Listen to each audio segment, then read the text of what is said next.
Month of unity. આજે month of યુનિટીનો 5મો દિવસ અને આજની ભાષા છે ગુજરાતી. હું ગુજરાતી છું એટલે મને તો ગુજરાતી બહુ સારી રીતે બોલતા આવડે છે, એટલે આજનો વિડીયો મારો ગુજરાતીમાં રહેશે. કેમ છો તમે બધા? તો આપણે કહીએ હું મજામાં છું. આ તો નોર્મલી બધાને જ ખબર હોય છે, ખાસ કરીને ગુજરાતીઓને અને જે ગુજરાતની આજુબાજુ રહેતા હોય એ લોકોને પણ. તો આજનો મારો વિડીયો હશે ગુજરાતીમાં પૂરો. એમ તો ગુજરાતી 700 વર્ષ જૂની ભાષા છે અને એવી કોઈ જગ્યા નથી આપણા આખા વિશ્વમાં કે જ્યાં ગુજરાતીઓ ન વસતા હોય.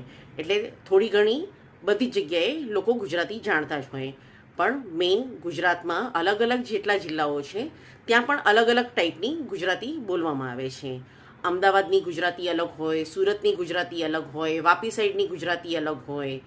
એવી જ રીતે આપણા દેશમાં પણ ઘણી બધી એવી ભાષાઓ છે જેમાં અલગ અલગ ભાષાઓ છે અને એમાં 22 અનુસૂચિત ભાષાઓ છે જે આપણે સરખી રીતે વાંચી શકીએ, બોલી શકીએ અને સમજી શકીએ. આજની મારી જે ભાષા છે એના વિશે હું જેટલા પણ વખાણ કરું એટલા ઓછા છે. આપણા રાષ્ટ્રપિતા મહાત્મા ગાંધી એ ગુજરાતના હતા. શ્રી કૃષ્ણ ભગવાનનો દ્વારિકા એ પણ અમારા ગુજરાતમાં છે. અને સરદાર વલ્લભભાઈ પટેલ જેમની સ્ટેચ્યુ ઓફ યુનિટી એ તો વિશ્વમાં પ્રખ્યાત થઈ ગઈ છે. અને વધારે નહીં તો કાંઈ નથી કહેતી એના માટે કે નરેન્દ્રભાઈ મોદી, જેમને કોણ નથી ઓળખતું, બચ્ચાઓના મોઢા પર આ જ નામ હોય છે. છેલ્લા 15 વર્ષથી અથવા હું કહું કે છેલ્લા 20 વર્ષથી નરેન્દ્ર મોદીનું નામ પ્રખ્યાત છે.